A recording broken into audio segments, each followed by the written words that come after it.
আমার খালাতো বোনের সাথে আমার বিয়ে ঠিক হয়েছে। এখন বিভিন্ন আত্মীয় স্বজন বলতেছে যে আত্মীয় স্বজনের মধ্যে বিয়ে শাদী হলে সন্তান প্রতিবন্ধী হয়, ল্যাংড়া লুলা হয়, চোখ ট্যাগরা হয়। তো কাজিনদের মধ্যে খালাতো, ফুফাতো, মামাতো বোনকে বিয়ে করা অথবা ভাইকে বিয়ে করা, এই বিয়ে করলে সন্তান প্রতিবন্ধী হয়, এই ধরনের কোনো বিষয় ইসলাম ভিত্তি দেয় কিনা বা অনুমোদন দেয় কিনা, আসলে এগুলো সত্য কিনা। মূলত এই জেনেটিক্যাল বিষয়গুলো নিয়ে বর্তমান ডাক্তাররা বলছেন যে একই বংশের হলে অনেক সময় বাচ্চার উপরে ইফেক্ট পড়ে, কিন্তু ইসলাম বলে না এই কথা।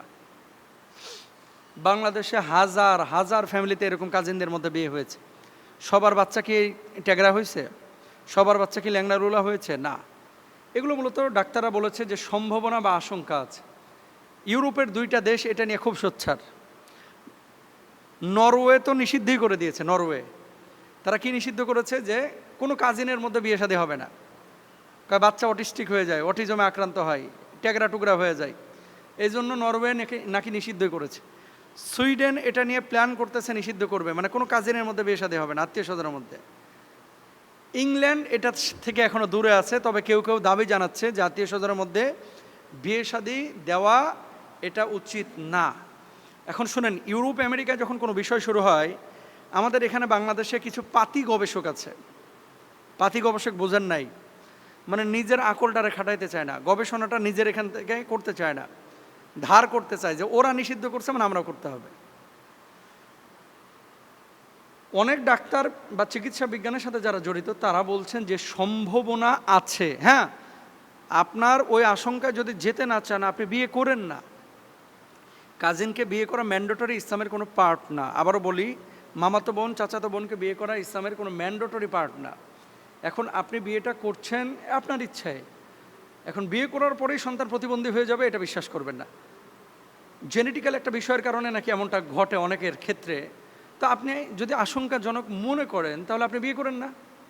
কিন্তু শরিয়ার একটা অকাট্য বিধান যেটাকে জায়েজ বলেছে সেটাকে আপনি ক্ষতির মুখোমুখি করিয়ে একেবারে আপনি হারামের পর্যায়ে নিয়ে চলে যাবেন, এই রাইট কিন্তু ইসলাম আপনাকে দেয় নাই। আল্লাহ কি বলছেন? ইয়াহাবুল লিমান ইয়াশাউ ইনাসা ওয়া ইয়াহাবুল লিমান ইয়াশাউ যুকুর। আল্লাহ যাকে ইচ্ছে ছেলে দেন, যাকে ইচ্ছে মেয়ে দেন, যাকে ইচ্ছে ছেলেও দেন না, মেয়েও দেন না, বন্ধা করে রেখে দেন। এখন আপনি কি করবেন? এই জন্য আপনার তাওয়াক্কুলটা হবে আল্লাহর ওপরে। আল্লাহর ওপরে তাওয়াক্কুল করে আপনি সামনে এগোবেন, আল্লাহ সুবহানাহু ওয়া তাআলা বারাকা দেবেন ইনশাআল্লাহ তাআলা। আর এই যে ডাক্তাররা যে কথাগুলো বলে, হ্যাঁ চিকিৎসা বিজ্ঞানে গবেষণা করে তারা বের করেছে, এর মানে এটাকে একবারে অকাট্য দলিল কোরআন হাদিসের মতো বিশ্বাস করা যাবে না, কোরআনের আয়াতের মতো বিশ্বাস করা যাবে না। কারণ বিজ্ঞান পরিবর্তনশীল, আল্লাহর আইন আল্লাহর বিধান কিন্তু পরিবর্তনশীল না।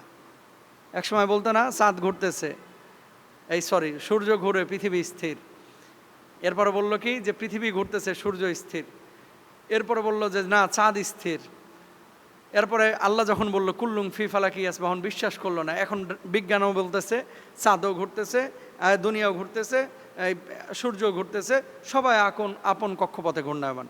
এই জন্য বিজ্ঞান পরিবর্তনশীল, আল্লাহর বিধান অপরিবর্তনশীল।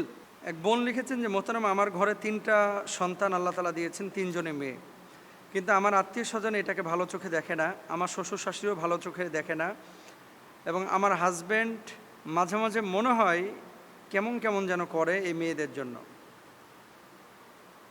তো আল্লাহ তাআলা যে আমাকে 3টা মেয়ে দিয়েছেন, এটা কি আমার দোষ? আমি তো মা হিসেবে আমার সন্তানদেরকে আমার জীবনের চাইতে বেশি ভালোবাসি। এই ব্যাপারে যদি কিছু বলতেন।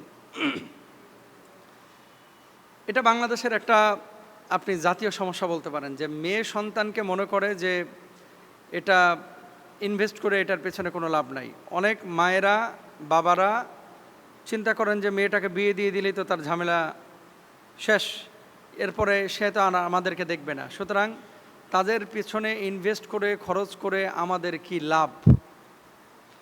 আল্লাহ সুবহানাহু ওয়া তাআলা পবিত্র কুরআনুল কারীমের মধ্যে বলছেন, ওয়া ইদা বুশশিরা আহাদুহুম বিল উনসা, যখন কন্যা সন্তানের সুসংবাদ তাদেরকে দেওয়া হতো তাদের মুখটা কালো হয়ে যেত। কাদের? আইয়ামে জাহেলিয়াতের কাফের বেঈমানদেরকে।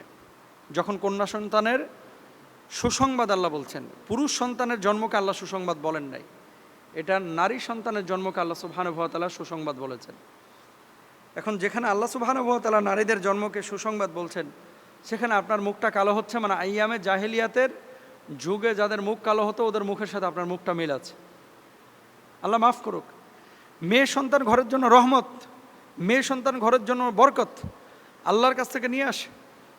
কোনো ঘরে যদি আল্লাহর নবী সাল্লাল্লাহু আলাইহি ওয়াসাল্লাম বলছেন, কোনো ঘরে দুইজন কন্যা সন্তান যদি থাকে, এই কন্যা সন্তানদেরকে অধিকার দিয়ে তাদেরকে লালন পালন করে যদি ভালো একটা ঘরে তাদের বিয়ে শাদী দিতে পারে, তাহলে আল্লাহর হাবিব সাল্লাল্লাহু আলাইহি ওয়াসাল্লাম বলছেন ওই মেয়ে এবং মেয়ের বাবা, মানে অভিভাবক, বাবা মা, আমি নবী এবং তাদের অভিভাবক, ওই মেয়ের অভিভাবক জান্নাতে এইভাবে পাশাপাশি 2 আঙ্গুলের মতো থাকবো।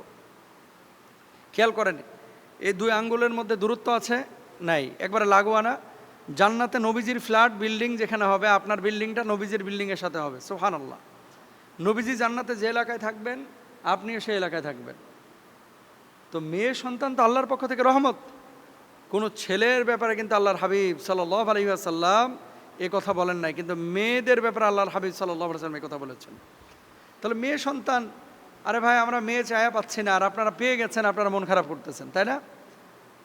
মেয়েরা বাবাকে যে ভালোবাসা দেয়, মেয়েরা মাকে যে ভালোবাসা দেয়, মানুষ মনে করে যে ছেলে আমার অনেক কিছু দেখবে, সে এই সেই। অনেক ক্ষেত্রে দেখা যায় মেয়েরা বাপ মাকে আরও বেশি দেখে শ্বশুর বাড়ি থেকে, অনেক ক্ষেত্রে দেখা যায়, যদি তার সামর্থ্য থাকে।